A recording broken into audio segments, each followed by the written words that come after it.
just no confusion, there'll be no pollution. I'm so thankful I've decided to change my ways.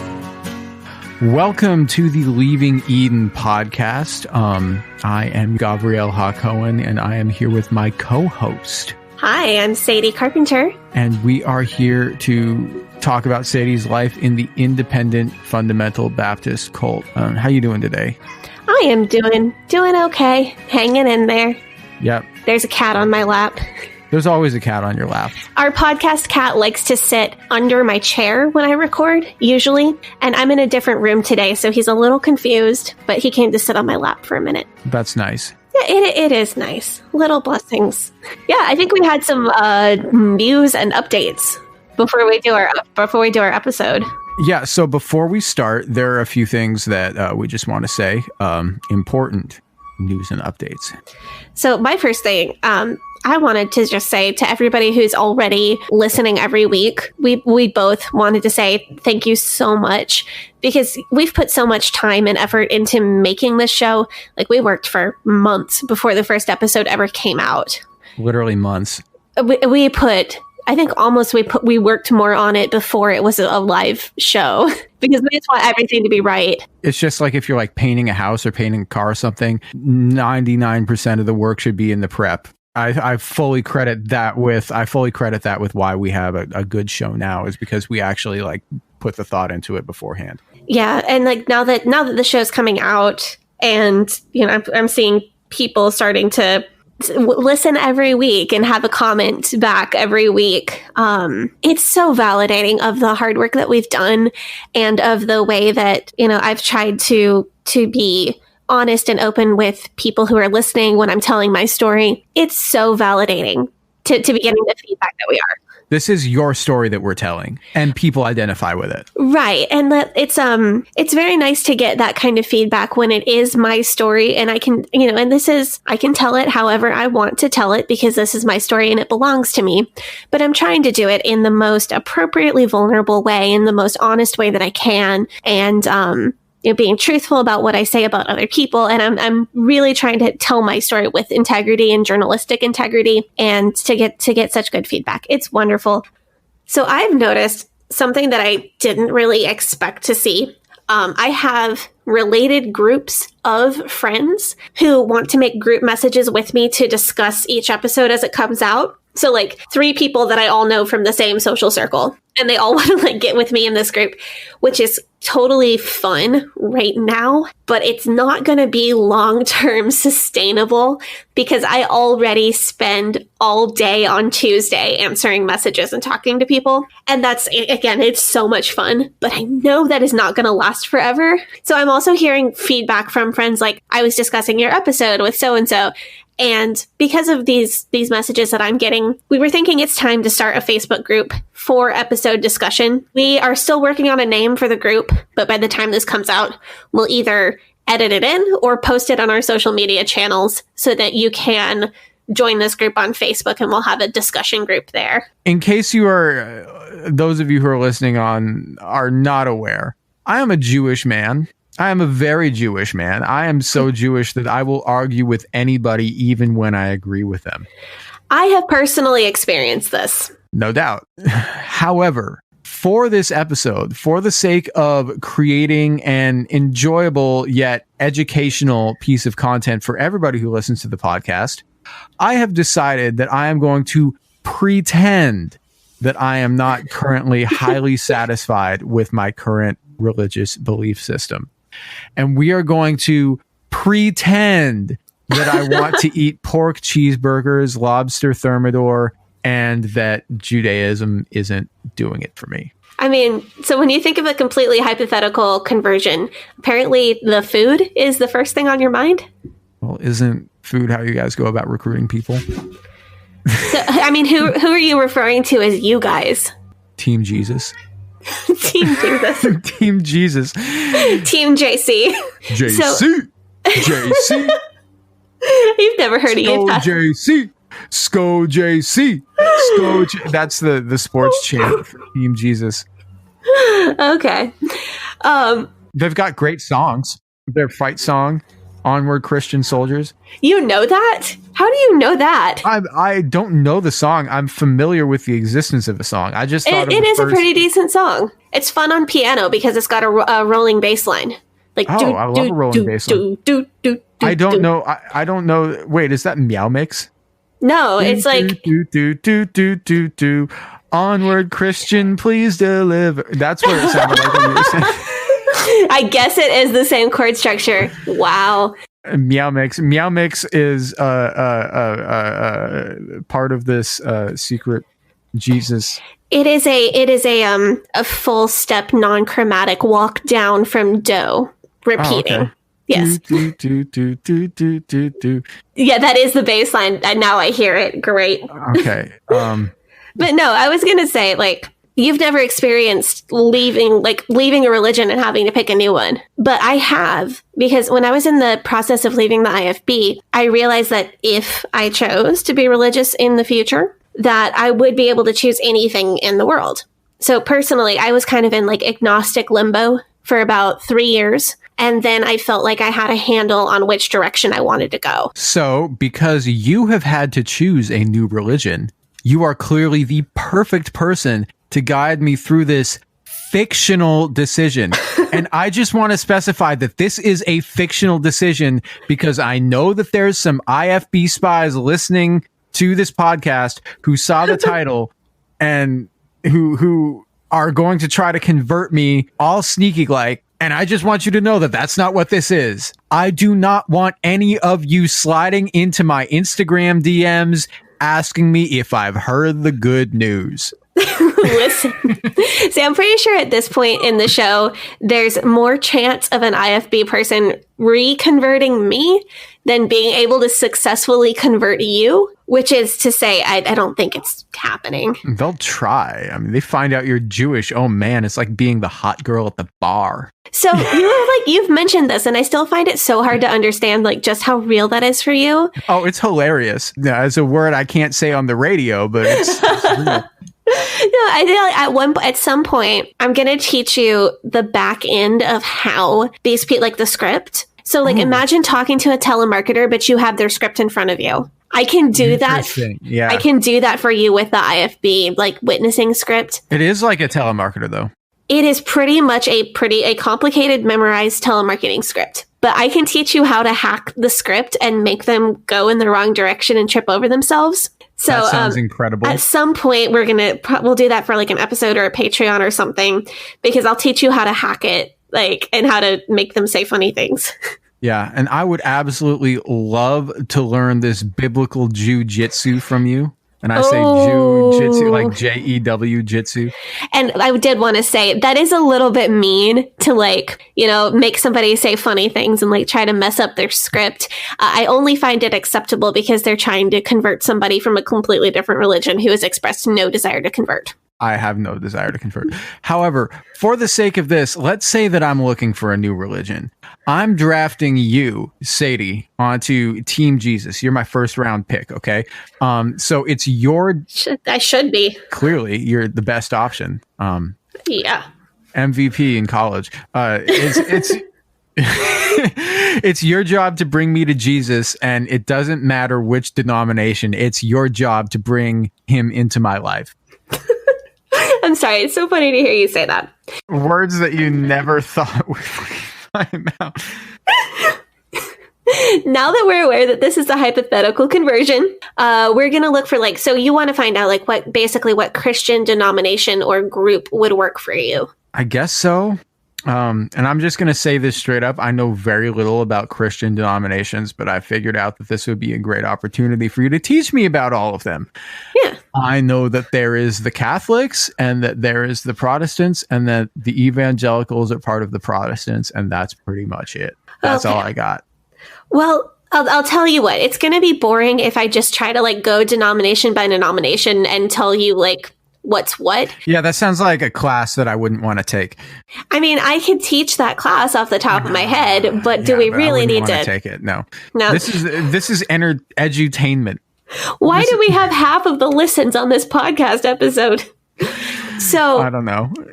So what I'll do instead, let's talk about some different factors, like actual things that like impact you about a religion. Okay. And then I'll walk you through like different options. The first thing that came to mind, I know that we both currently practice religions where there is some amount of fasting days. There's some feast days. I know I've heard you talk about different fasts, like one where you can't eat bread or grain at all, and then other days that are totally fasting.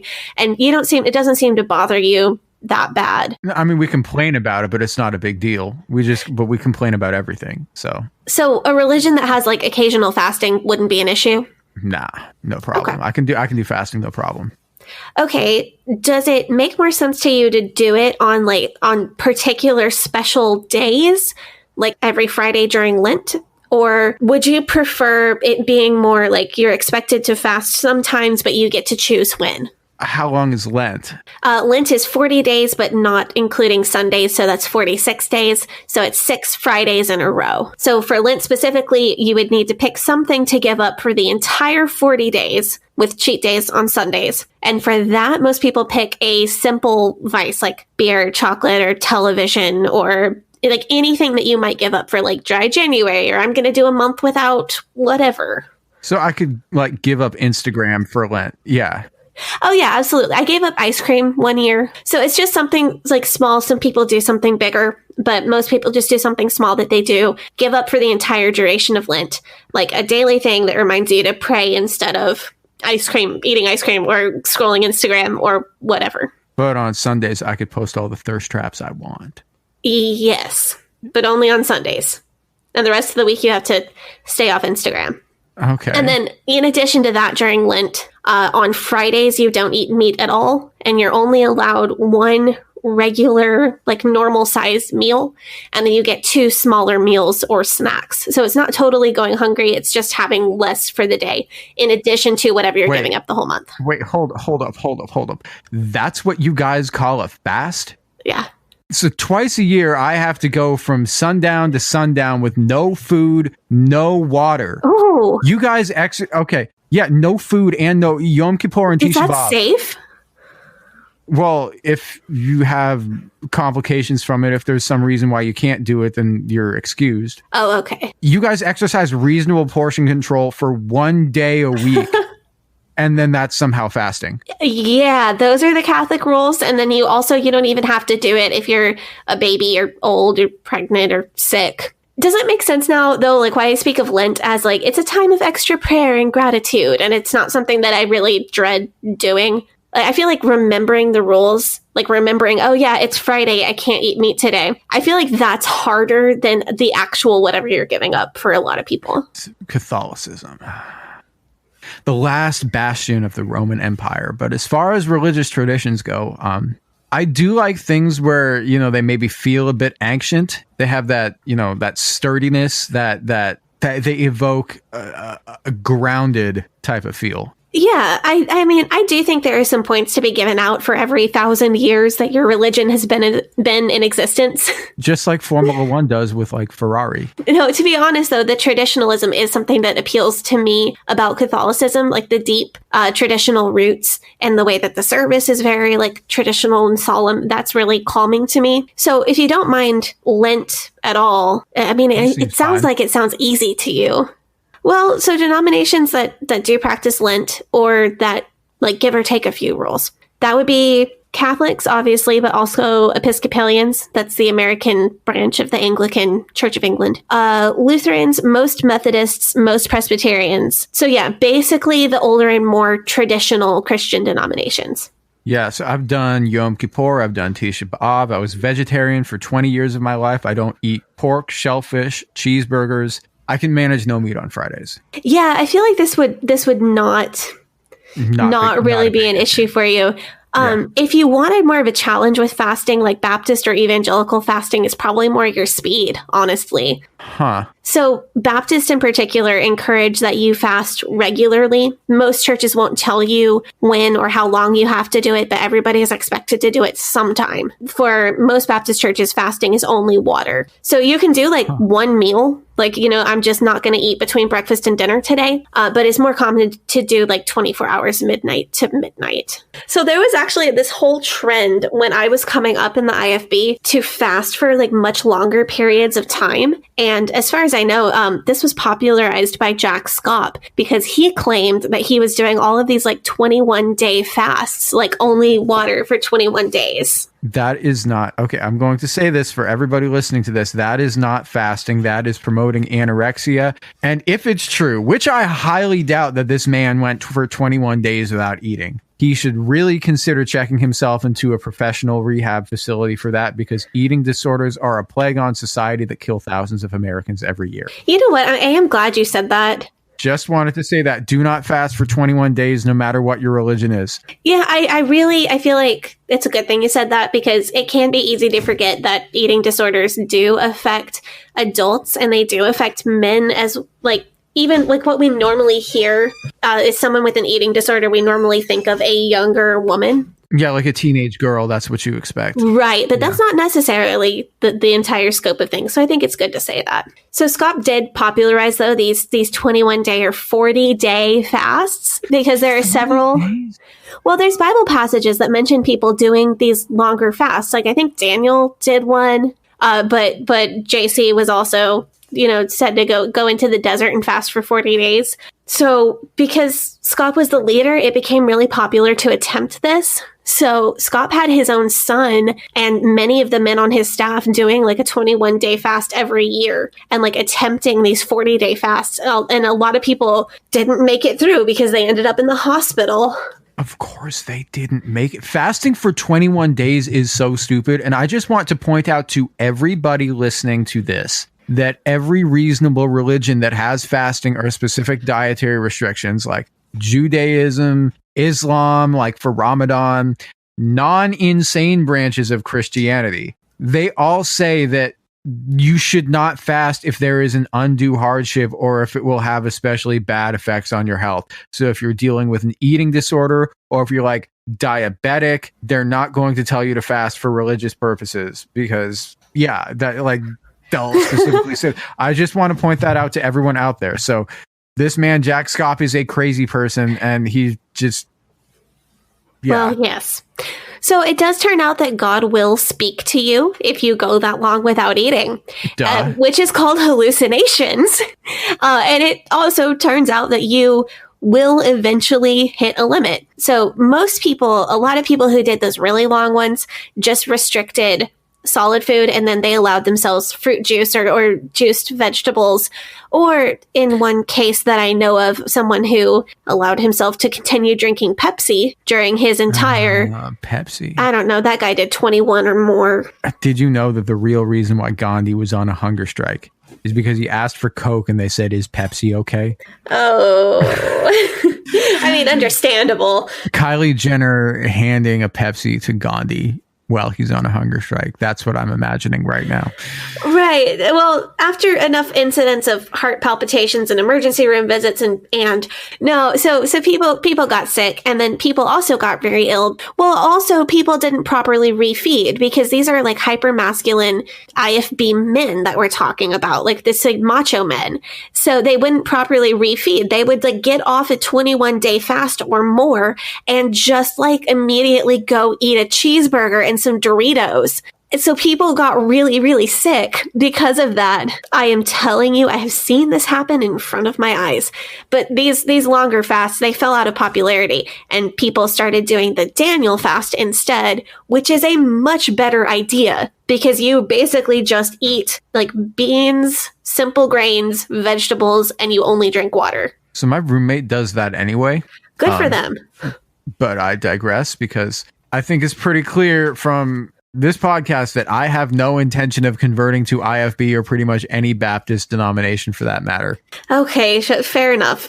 But other than fasting traditions, like what other factors do you think we need to look at? Like when we're helping you choose a hypothetical new religion? Okay. Well, let's see. So the way I see religion and like practice is that I see it as a situation where I am approaching religion from a position of mental and emotional security. I know my worth as a person, and I want a tradition that is fully aware of its own worth so that we can embark on this journey together. So I don't want a religion that is going to like go out of its way to try to pander to me. I don't want a religion that is like going to try to bend over backwards, that is like hip or rad or with it. So if I go to a service and I hear a Mumford and Sons knockoff singing about Jesus, I'm out. If there is clergy that will go up to the kids like Steve Buscemi style, like, how do you do, fellow kids? What if I told you that Jesus was the original fidget spinners? So like the recently released devotional book that tries to make the Bible relatable to Generation Z.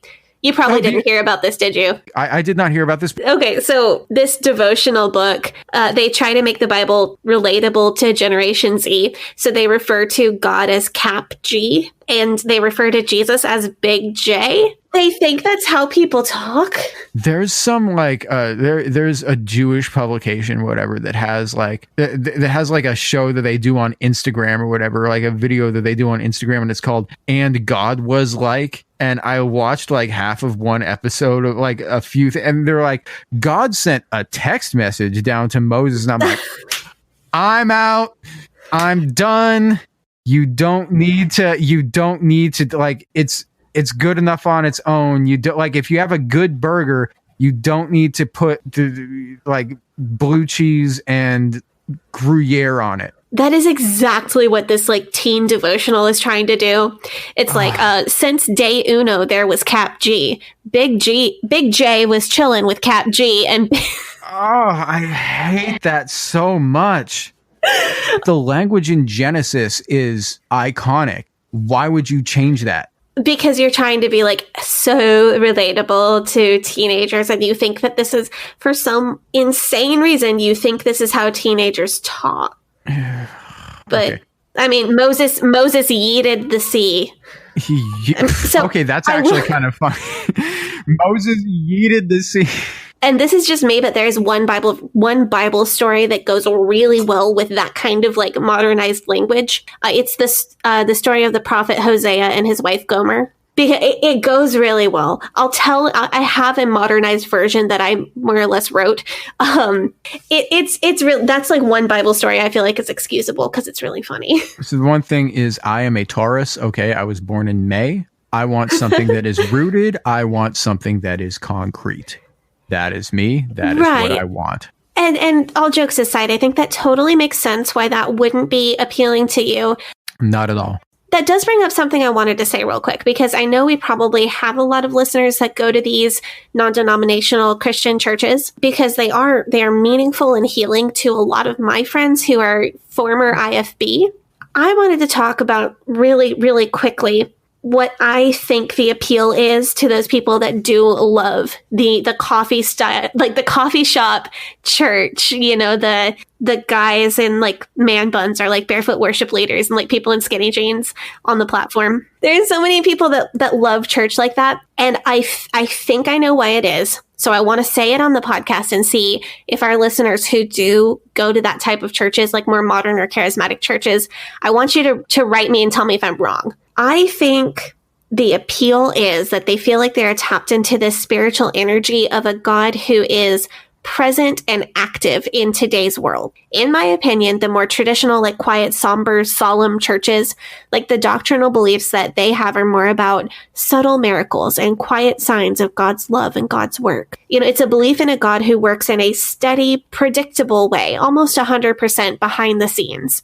And these churches that are more outward in worship, they tend to believe in big miracles and visible acts of God, a dynamic God who responds directly to individual prayer, even on small things like, Lord, please help me get a parking space. Again, this is totally just my theory, but I think that whether you like a more solemn, quiet, traditional service, or whether you want to raise your hands and jump up and down and worship, and why those groups of people tend to be so separate and this is just my opinion, but I think it goes back to a difference in how you perceive God and how active God is or is not in our daily lives and in the small things. See, that's the thing, is that the more we've gotten into somebody like Jack Hyles, the more like that constant need to impress the congregants is with like supposed miracle after miracle. Like, to me, it reads as if it's coming from a place of insecurity. Like, it reads it, you know, that one friend that we've all got who constantly feeling the need to come up with like crazy stories because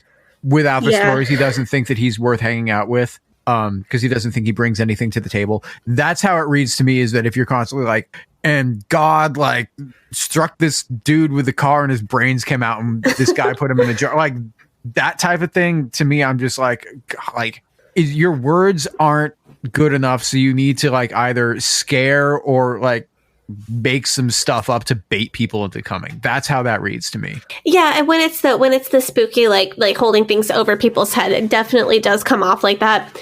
And while I think like a huge percentage of people who lead or attend these praise and worship style churches are totally sincere, I think people like Hyles and other IFB preachers use this desire that a lot of people have to see miracles. Again, this looking for miracles was popularized in the 1970s by certain TV preachers. But I think some people like to use that desire to draw people to themselves as leaders.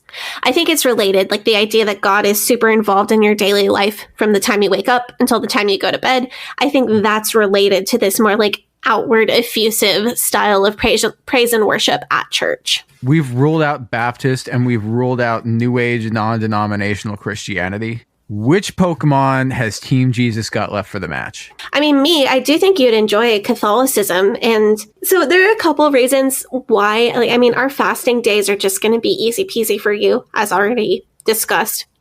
We also have that very quiet and traditional service, which is one of my favorite parts because it's almost exactly the same every time and it's very meditative. And then we've also talked about some of the more unusual Catholic traditions. And I think the whole sainthood thing is a source of fascination for you, if I'm not reading you wrong.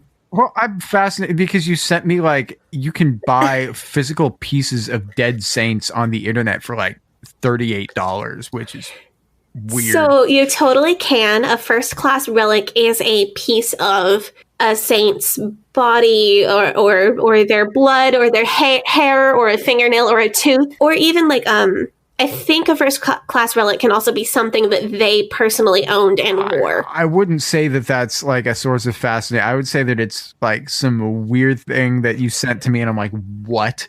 Well, you've asked me questions about sainthood before, but I sent you a Padre Pio relic that you can buy. And now your eBay recommendations are full of saints. It's true. It used to just be watches. I liked seeing watches, but now it's... You know what? That's fine, because all of my targeted ads are stuff that I send you some Jewish thing and then it'll get targeted to you. So now they want you to buy Jewish stuff. My Facebook thinks I'm Jewish. It sends me, here's the thing. Okay, I'm Christian and I'm also married. And Facebook, for some reason, really thinks I'm planning a Jewish wedding. I don't know why. All your targeted ads are like, they're like, here's a canopy. Here's a chair that you can easily lift for the... I am dead serious. I got a targeted ad for a website. Everything you need to plan a perfect Jewish wedding. Send that to me. I'm single, but I'll still read it. I don't know. Anyway, so another thing that Catholics have that will not show up in your targeted ads and bother you is a huge portion of the catalog of classical music. My church has a giant pipe organ and a very good choir and wonderful organists. So the music there is really a pleasure. If you know about me, listeners, if you know that I have studied classical voice, opera, and choral music. And I spent about a decade of my life doing that pretty seriously. So I think that I can say that when it comes to church music, that the Catholics definitely have that one in the bag. You know, I've sung tons of Bach.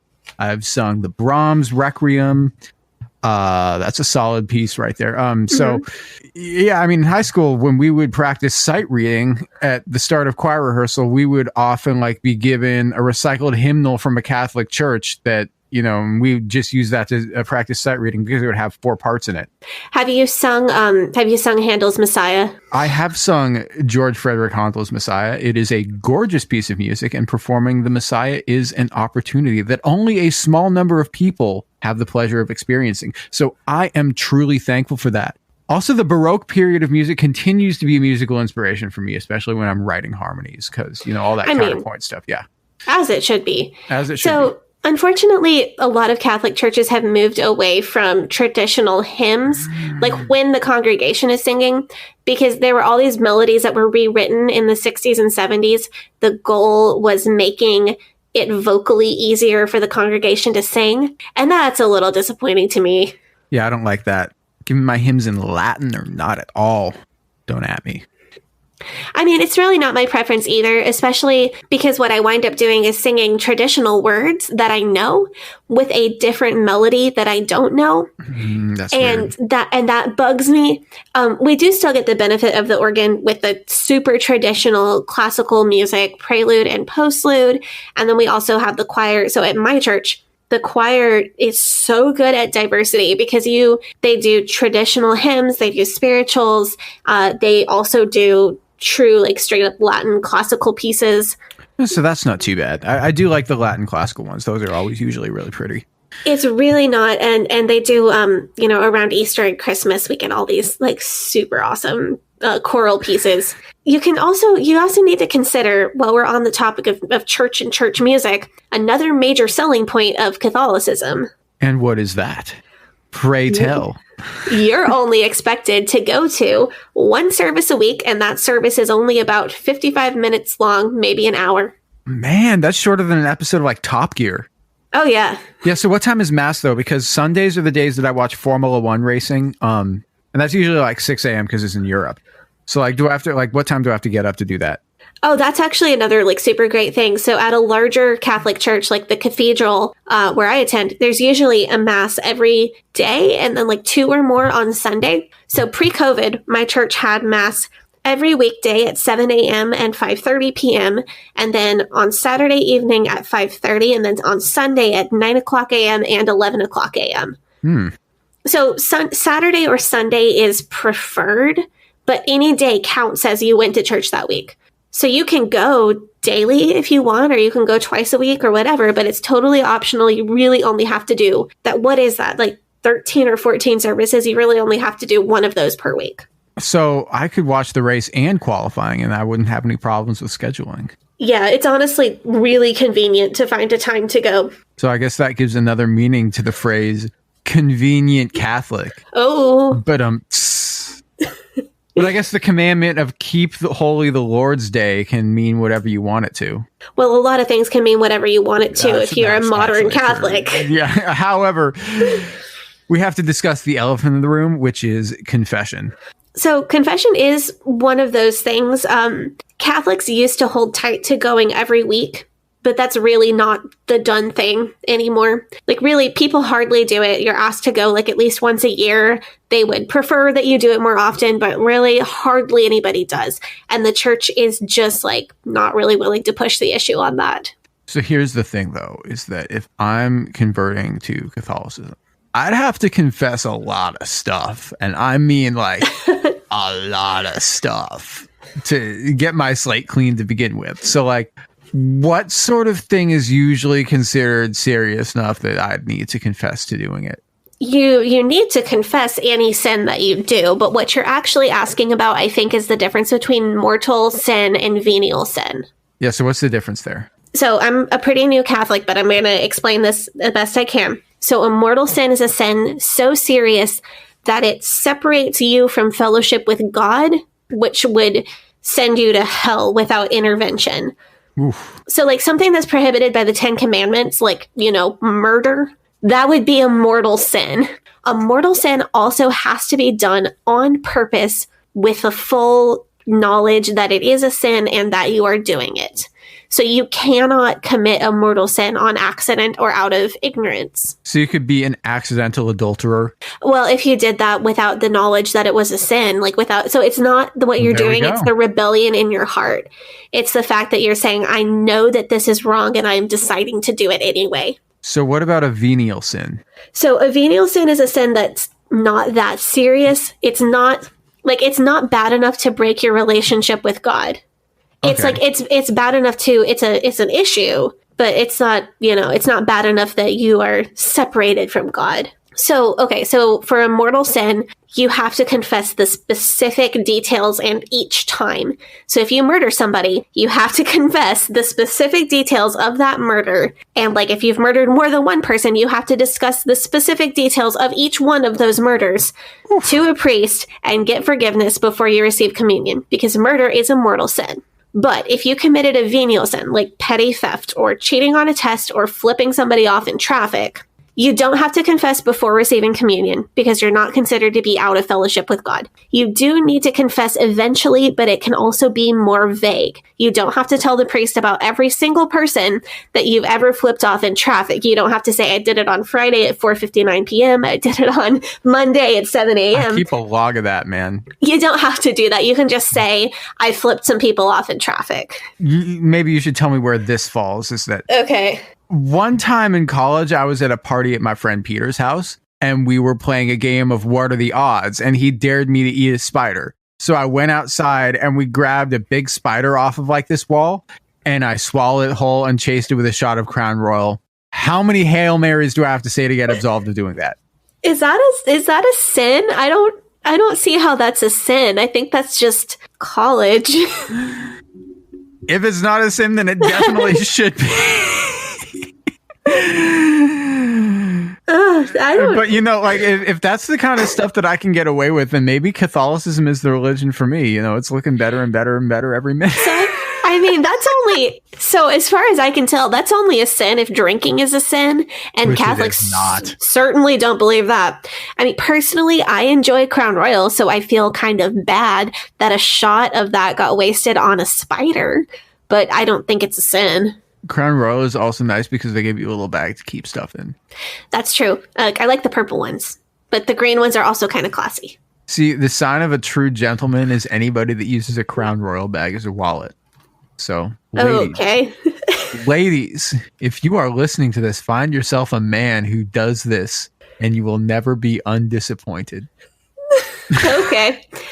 Anyway, as far as I'm aware, Catholics don't really prescribe endless Hail Marys for sins anymore. It's more of a voluntary thing at this point, I think. But also, do you know how short a Hail Mary is? If I'm playing Madden, my strategy when I play Madden is to do only Hail Mary trips every play because it's always like 20 yards at least. But like usually it's like a lot more. It's like 40. Yeah, I was going to say 20 yards. If that's a Hail Mary, I feel bad for you and your team.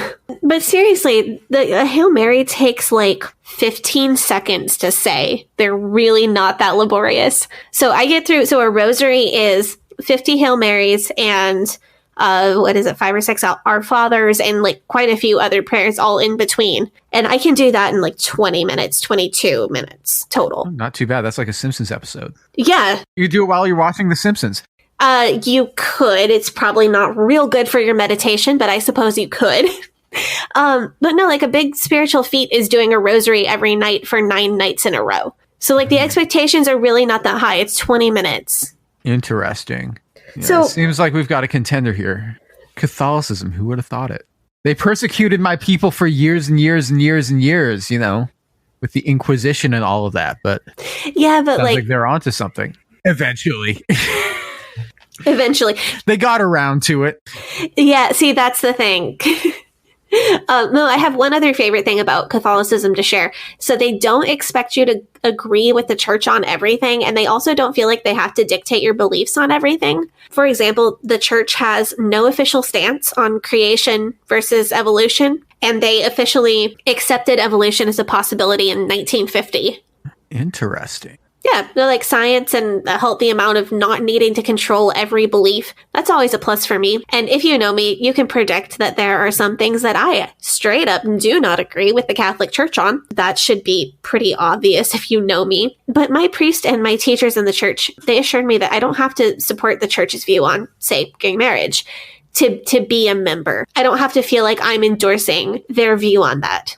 Like I can have my own view because that's not something they consider essential. Okay. So speaking of, how important is it to you that your church support gay marriage? So for me, that's like 10 out of 10 because I'm not joining any religious tradition that discriminates against LGBT people. Oh, so you also want women to be able to lead a congregation then?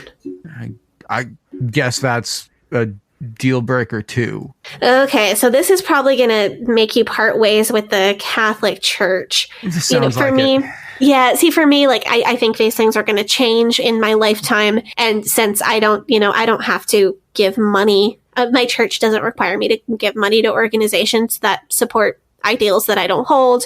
They don't expect me to, vote a certain way or behave a certain way in my personal life. So it's not a deal breaker for me. I can do my activism in the time that I save by only going to church 1 hour a week.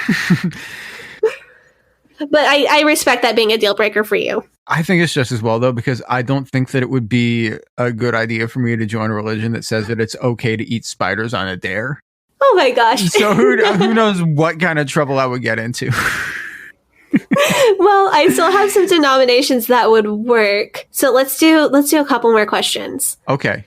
Okay, so here's one. Do you want to be friends with the people who sit next to you in church on Sunday? Like, do you want to have their cell phone numbers, get invited over for the barbecue? So, like 70% of my friends right now are people that I know from Jewish stuff. So I feel like that's important. Ooh. So I feel like this is going to make my job a little bit harder because I really thought I knew what direction I was going for you. The problem is you really like these more formal churches, but the more formal a church is, the less friendly they are typically. So it's not like anybody would ever be rude to you, but like you might just like know the first name of the person who sits next to you and never have like a real conversation or know them outside of church. So you know what? What? I don't need any new friends. If you know me, like you'll know this is true. I only ever have like 5 friends at once, and I wear indoor sunglasses a lot so that people won't talk to me. So it seemed like you really had things picked out for me. So I'd just like to see what you've got for me to offer. So that's not a deal breaker. So I think I have 2 places picked out that you might fit in really well. Let me do the runner up first. And then I'll also like give you the reasoning behind the know your fellow members question.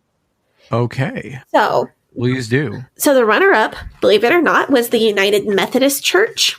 A lot of Methodist churches are a little more socially conservative than I would place you, but there are plenty of individual congregations who line up with the values that you've stated. The UMC has allowed women to be clergy for over 50 years, which is pretty respectable. That is respectable. Second best on my list, I think. And if you've ever seen King of the Hill family are Methodist and have a female pastor in that show. I would go to a barbecue at Hank Hill's house anytime. The man knows how to cook a steak. He knows how to cook a burger. So if Hank Hill's the kind of guy. Oh, yeah. So in my opinion, Hank Hill is a very typical Methodist. He enjoys a beer, but he doesn't get wasted. He loves his family. He respects God. He's a little old fashioned. But he has a good heart, and if he finds out that one of his views harms somebody else, then he's willing to change his view. He's just a little bit of an old-fashioned guy. That doesn't bother me at all. He seems like good people. Really, really, truly. And the Methodists are fairly traditional in service structure. Some larger Methodist churches, like in a big city, might be nearly as formal as a Catholic church. Although the order of service and like the communion rules and how that goes down are going to be different. And they also don't do the classical music so much. They would sing like traditional hymns in English. That's kind of a bummer, but. Yeah, but Methodists are also like the most friendly and community oriented church that I've ever experienced. There are just potluck dinners and church functions designed for you to meet the other members. Like they are just so friendly and just so outgoing. I feel like that's lovely. I feel like Methodists are the nicest people you will ever meet. Wow. Okay. So the only thing that wouldn't fit is their current stance on gay marriage, but it's changing. It's a little bit complicated. Okay. So like what's going on with that? So the issue on the table is that about half or a little over half of Methodists have no problem with gay marriage being solemnized.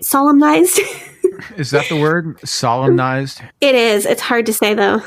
Being because you can say wedding being performed, but you can't say marriage being performed. You can't say marriage being solemnized. Oh, okay. So it's like one of those pedantic things. Okay. Yeah. But most Methodists have no problem with having gay weddings in their churches or with ordaining LGBT clergy. Many more Methodists would not prefer to do that in their own personal church, this one church that I attend, but they don't mind if other Methodists do. So there's a minority that opposes any gay weddings happening at any Methodist churches and any gay clergy at any Methodist churches anywhere, but that's a minority. And so they have like the same tired, boring arguments that most Christians who are against gay marriage have. Few Bible verses and a big old rant about how it's bad for society. In my opinion, and this may be a little bit controversial to say on the radio, in my opinion, if you want a full biblical traditional marriage, then you really should be pushing for polygamy to come back. Oh my. Maybe that's a controversial take. I don't know. Once again. Well, anyway, biblical marriage was also usually an arranged marriage with, the wife being as young as 12. So that's also kind of uncool. Biblical traditional marriage is a part of the world that we no longer live in because it no longer exists. Because a world where you were getting married because you were picking grain in this dude's field and he shared a blanket with you. And that is a love story for the ages. For sure. So here's the issue with the Methodist gay marriage thing. The Methodist Convention met in Portland, actually, a couple years ago, and was asked to vote for one of three things. Number one, no gay marriage in the church, period. Number two, all the gay marriage in all the churches. So like all Methodist churches should be required to perform gay weddings if they're requested to. Well, option number three, which was pretty popular, each individual pastor can decide with their congregation what their congregation wants to do. So if your congregation is against having gay weddings in your church, that's okay, but you can't stop the Methodist church down the road from doing them. For some stupid reason, the General Assembly couldn't agree on one of these options. And you had really two decent options. Because, that's, option number three, that's not my preference, but that is better than where you started. I mean, that's like, people are like, oh, religious freedom. You stop to, that's like that in a nutshell. But they're just like, I want the freedom to. Right. It's not because why is it not enough that you can decide with your own church, whose wedding you do and don't want to do?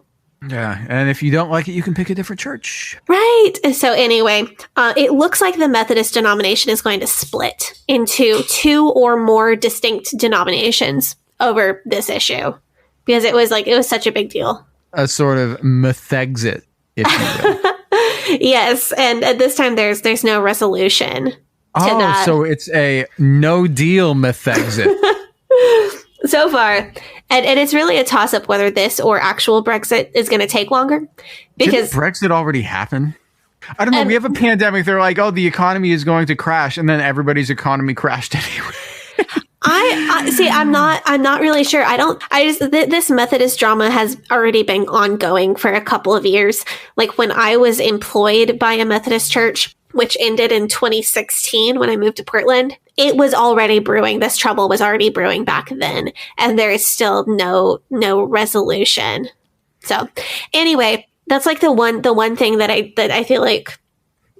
Anyway, I have two other options for you. Okay, hit me. So I do think the Episcopal Church would be a good option for you. Pretty much Catholic, but way more progressive on social issues and less Mary. Not zero Mary, but less. So the Episcopal Church, that's like the American version of the Church of England. Yeah, so you've got almost all the formality of a Catholic Mass, but the person presiding over that Mass might be a woman or a queer person. In fact, the first gay man to be ordained in the Episcopal Church pastors right here in Portland. Well, that's good to know. That's wonderful. LGBT people deserve the same rights as everybody else. Yes. That should not be a controversial thing. That's not a controversial thing to say. I don't know why I would think that's a controversial thing to say. That's probably like the least controversial thing that I can say.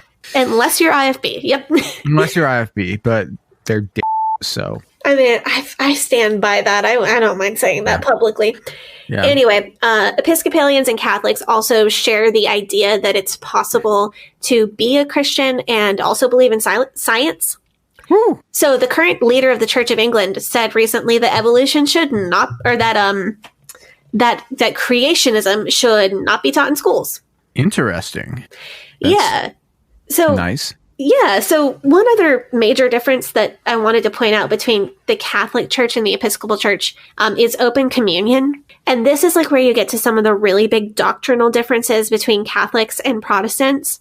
In the Catholic Church, you are only supposed to receive communion if you have been baptized in any Christian church and specifically become a member of the Catholic Church. In the Episcopal Church, you can receive communion if you're a baptized Christian, regardless of what church or denomination you belong to. So they're not gatekeeping hipsters. Well, they don't believe in transubstantiation the way that Catholics do. I'm sorry. Is the belief that the body and blood of Jesus are present in the wine and the bread at Eucharist or communion. Okay. So this is all theological stuff that I'm just like, right. So they bless. So before you eat that little like it's like a little cookie, it's like a Nilla wafer kind of. But before you eat that or before you drink the wine at communion, it's blessed. And some churches, namely Catholics, believe that there is a presence of actual God in there. So if you believe that is a piece of God that you are putting in that person's mouth, you tend to be a lot more selective about who gets to eat it. Catholics are also paranoid about Black Mass. So they always think that Satanists are like trying to steal their cookies so that they can do a Black Mass with it. Yeah. Now I kind of want to steal their cookies and see what it's all about. It's very hard. Are they that good? You know, I'm not confirmed yet, so I don't know. You don't know. Okay. So it's very, very difficult to steal one. I'll tell you that. So Episcopalians are just more lax because they don't believe in full transubstantiation. It's just Catholics and then other small denominations that are like fringe groups of Catholics that believe in actual transubstantiation. The good news, though, on that front is that Episcopalians still do use actual wine for their communion. Oh, okay. So I've got to ask because this is all sounding pretty promising. Oh, yeah. What are the drawbacks here? Because Episcopalianism isn't the denomination that you picked out for me. It's like your runner-up. This is a close second place. So this is like the Valtteri Bottas to whatever you picked out, Lewis Hamilton. No idea what that is, but I believe you. As a church that was prominent in the American South in the early days of the United States, of course, the Episcopal Church does not have a great record on slavery, but very few Christian denominations do. And the question is, where are you now? Right. And like this is one of my don't at me moments for this episode. Every Christian denomination has oppressed somebody. Like all of them have done terrible things, including the one that I go to. Usually it's the Jews that you've oppressed. Yeah. Jews, also women, also Black people. Like you got to have at least two if you're a Christian denomination of like people that you've seriously oppressed. Nobody expects the Spanish Inquisition except for the Jews. We always expect the Spanish Inquisition. Oh, because trauma lives in our blood and is encoded in your DNA. Am I allowed to laugh when you say that? No, but all Christian denominations have repressed somebody somewhere. The very best that you can hope for is a denomination that has changed and apologized or is in the process of doing so. So, I'd say the Catholic Church has like very recently started to show some interest in changing and apologizing for things. And I sincerely hope and pray that that's going to continue in my lifetime, like the standard of humility and willingness to change that I want to hold other Catholics around me to. Like, this is a standard I want to live up to, and this is what I expect other people to do, like that. Anyway, my only other issue with Episcopalianism is that the church started because King Henry wanted a divorce. So the start of the whole thing is a little wild. I remember this from history class. Okay, so he wanted the son, right? Uh-huh.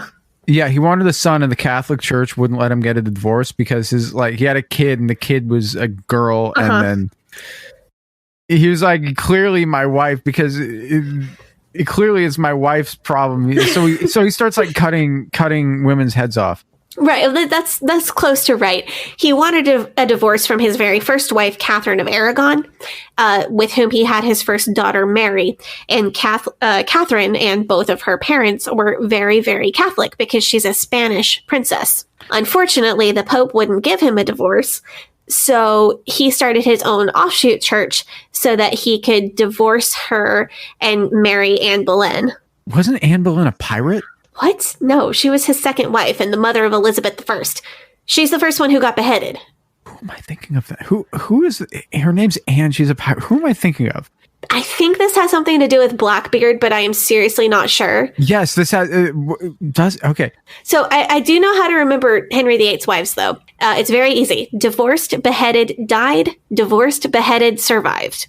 I'm thinking of Anne Bonny. That's who I'm thinking of. Not Anne Boleyn. Oh, was she a pirate? Yeah, she was a pirate, I think, in the Caribbean, like with Jack Sparrow. Oh, okay. Well, I think there might be one slightly better denomination for you. Slightly better. So it's Episcopalian. That's like... Yeah, so this is... I am not really sure if you're going to like it more, but I have a feeling that you might. I originally looked into this because I know that somebody that you admire is a member of this denomination. Ooh, I'm excited. Yeah, and then I looked a little more into it, and I think it might be a really good fit. So I am very excited. But before we get to this, we are going to have to take a short break, and then we're going to come back and we're going to figure out what my new religion is going to be. Hey, Gavri'el here. If you enjoy the Leaving Eden podcast, head over to our Facebook group, Eden Exodus, where you can talk to other fans, ask us questions, and share memes. That's facebook.com/Eden Exodus. You can join our Patreon at patreon.com/Leaving Eden Podcast, and you'll get access to extended and uncensored episodes. You can also support our show by recommending it to your family and your friends. The Leaving Eden Podcast is a fully independent podcast, and we really appreciate your support. And now, back to the show. All right. So you want to find out what your new religion is? Yes, please tell me. So I'm very excited. It turns out that the United Church of Christ is actually functionally pretty similar to the Episcopalian Church, but Barack Obama is a member. Is Michelle a member? So I checked, and yes, she is.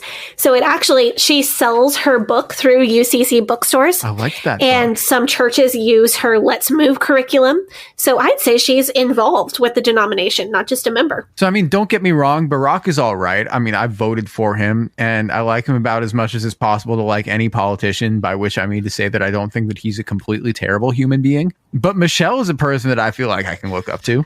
I mean, I agree. She's wonderful. So I see a lot of reasons to call her a Proverbs 31 woman, actually. What is a Proverbs 31 woman? Oh, because man. I am not familiar with this term. So what this is going to need to be is an entire episode sometime. But in short, Proverbs 31 is a chapter that talks about the ideal woman. And a lot of Christians will use that as a really high compliment to call somebody that. Okay. The chapter talks about a woman, okay, off the top of my head, she's physically strong. She takes care of her business both at home and outside the home. She's balanced and kind, and she takes care of other people who, some might overlook. And she is an asset to her husband's reputation, not because she's some kind of supporting role in his life, but because her reputation is so good that it builds him up as well. So that was just off the top of my head, but those are the things that immediately click when I think about Michelle Obama. Well, her garden's quite nice as well. So that's in Proverbs 31 too. Let's see if I can. Yeah, I'm gonna see if I can quote it off the top of my head. She considers a field and buys it with her own hands. She plants a vineyard. So quite literal then. I look up to Michelle Obama. I've got tomato plants and they're doing quite well. And I'm I feel like we'd have something to talk about. If you ever meet her. Yeah. So I feel like calling her a Proverbs 31 woman is going to get me so much crap from certain people. But I really think it fits well. Feel free to drop in a don't at me. Oh, I'll do more than that. miss me with racism and misogyny, and don't at me. Stay out of her mentions. Yeah. So here's more good news. If Michelle Obama wanted to change careers and become a minister, she would be able to do that in the UCC, since they support clergy of any gender, as well as officiating all genders, all of them. All 800 genders. All and counting. 7 million genders, 7 billion genders. Yeah. No, they also officiate LGBT weddings. The United Church of Christ functions more like a hybrid between a denomination and a group of independent churches. So the denomination makes like very general rules, and then each church decides how it's going to function within those guidelines. So not every United Church of Christ congregation would have those progressive values, but the position of the governing body is pro all of that. The other good news, they were also active in the civil rights movement, like actually proactive. Ooh, And like before they were made to, they proactively made an apology to Native Hawaiians after realizing their role in colonialism. They also have church bylaws that mandate including diverse members in their governing body. So this is all very promising stuff. Mm-hmm. And I do like it when religious organizations get involved in organizing for justice. But I've got to say, I was almost sure that you were going to tell me that I should be a Lutheran. Okay, why is that? Because they were one of the last Christian denominations that I could think of that we hadn't talked about yet. Okay. Yeah, I was pretty sure you were okay. I was pretty sure that you weren't going to make me a Jehovah's Witness or like LDS. There are like so many more denominations that I could have gone into. Like to me, the Unitarian Universalist Church has a lot philosophically in common with how you describe Judaism. Okay, no. Hell no. Okay, hell no.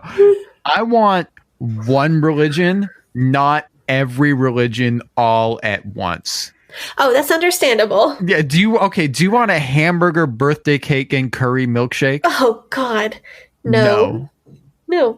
I didn't think so.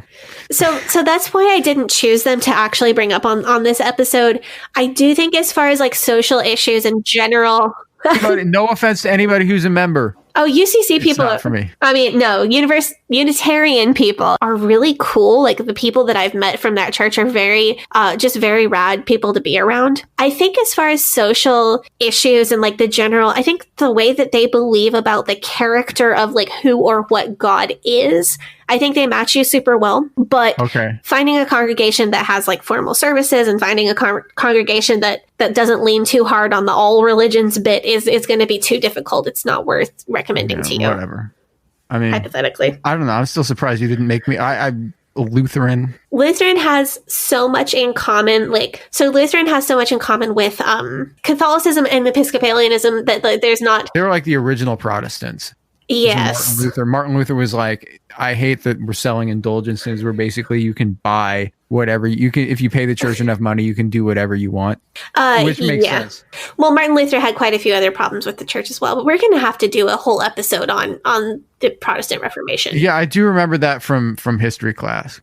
However, I don't care for lutefisk, so I don't think that I would be a good Lutheran. I don't think that's necessary. Like, I don't think they serve that instead of bread for communion or anything. No, isn't there a part where Jesus multiplies the fish, right? Yeah, because so that everybody has a fish. Jesus multiplies the fish, so that everybody has some. But then they accidentally made too much. And then they had to save it for later, and that's where lutefisk comes from. Okay, so there is a story about Jesus multiplying fish and having enough for 5,000 people, and then having extra. I have no idea though about this weird connection.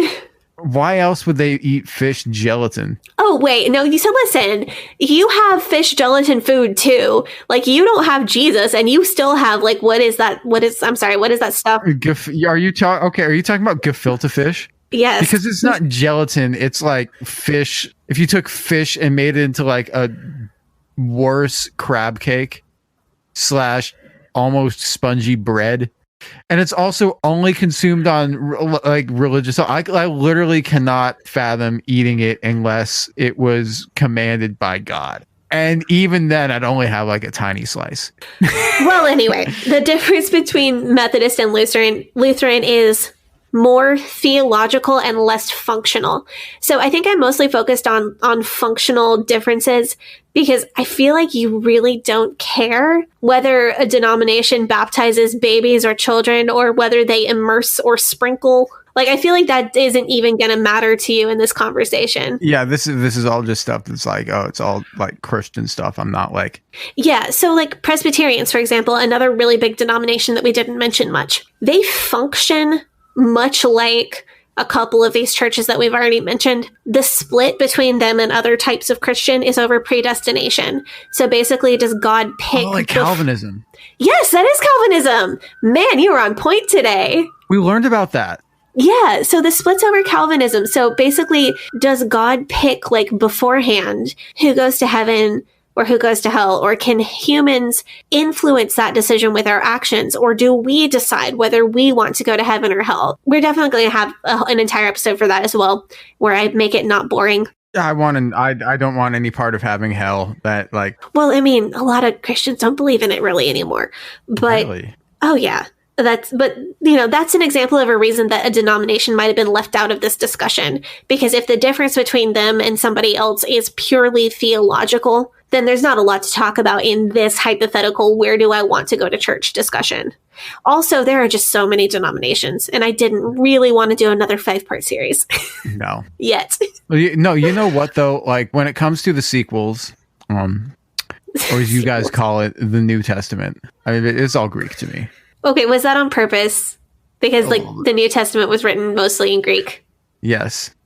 And you know why? You want to know why it was written in Greek? Why? Because it was written for the Romans, not the Jews. See, if it had been written to be the religion for Jewish people to like be like, yeah, our Messiah has definitely come. This is the guy. This is our guy. Then they would have written in Hebrew or Aramaic. But it was written for the Romans, so it was written in Greek. And this is just one of the many reasons why I will not be converting to Christianity, and I will instead stay a nice Jewish boy. Alrighty, are you 100% sure about that? Absolutely. Okay, well, I will respect your decision, and we will keep on going with this lovely interfaith discussion of cults and religion. But I hope you had fun today. I did have fun. It's good to know that if I were a Christian, then I would be friends with Michelle Obama. But yeah. Sadly, I'm not. So I'll just have to keep hanging out with Maury Povich, Amari Stoudemire, and everybody else named in the Adam Sandler Hanukkah song. Oh, which is a classic. And a banger. It's a classic. So I feel like you're always, like, we always have this interaction at the end of a podcast. Like, I think it's going to be all jokes, and then you come up with a serious note at the end. But this time I'm the one who gets to do the serious wrap-up bit. Literally, when we were writing the outline, I thought this episode was going to be all jokes, but there's a serious note. Like, that was literally my reaction. Yeah, so that was fun. I wanted to do this episode because Sadie could bring up all of the different kinds of Christians, and then I could make fun of them. But I do have like what you normally do. You'll get like your 60 seconds at the end. What I wanted to say is, like, for anybody who's coming out of a cult or the IFB or any other cult, or for anybody who is feeling like it's time for a change in religion, I just wanted to encourage you and remind you that you really do get to choose, because it took me 3 years after leaving the IFB, like 3 years of just, honestly, I was just bitter and angry. And I've said this before, I was allowed to be angry. I was allowed to be separated completely from religion for as long as I needed. And like, what I learned is that you can absolutely be a good person without being religious. There are people who I look up to personally in my life who are moral, ethical, loving, generous atheists. And on a personal note, don't at me. If there is, in fact, a literal heaven and hell, I do not believe for a minute that a sincere atheist who tries to be a moral person goes to hell. But if you're like me, if culturally, personally, it makes more sense for you to follow some religion, you really do. You get to choose. Whatever you like, anything that's not hateful. And for me, I wanted to stay with Christianity because it is the familiar culture to me. And I'm not concerned with the finer points of doctrinal accuracy, because I feel like every Christian church gets something wrong and God is going to have to correct all of us in the end. So I don't really bother with that. For some people, that's important to them. For me, it's totally not. And because of PTSD from growing up in the IFB, I can't be comfortable in most evangelical or Protestant churches So the ritualistic aspects of Catholicism are meaningful to me. The structure of the church service serves me well, and the values that are taught have made me feel closer to God and made me desire to be a better version of myself. And that is all there is to it. So if there are listeners who are searching or struggling or not really knowing where they want to go with a religion, be whatever you want to be. I wanted to say, you are not going to hell. You are doing fine wherever you are, and enjoy your freedom, whether that includes a church or not. And don't you dare ever think that I would judge you or think less of you for a minute, no matter where you do or don't go to church. That was very well put. Thank you. And not everybody has the luxury of being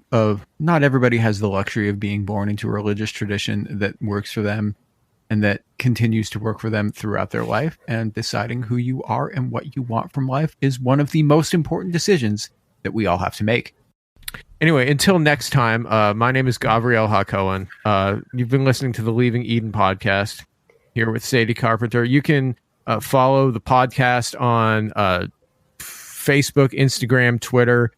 Facebook and Instagram, it's Leaving Eden Podcast. Twitter is at Leaving Eden Pod. If you have any questions for us, anything that you want us to talk about, send us an email at leavingedenpod@gmail.com.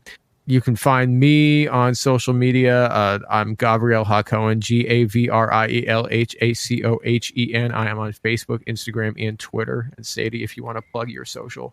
Yeah, you can find me on Instagram at Sadie Carpenter Music or on Twitter at Hell Yes Sadie. Until next time, hope you guys have a good day. Bye-bye.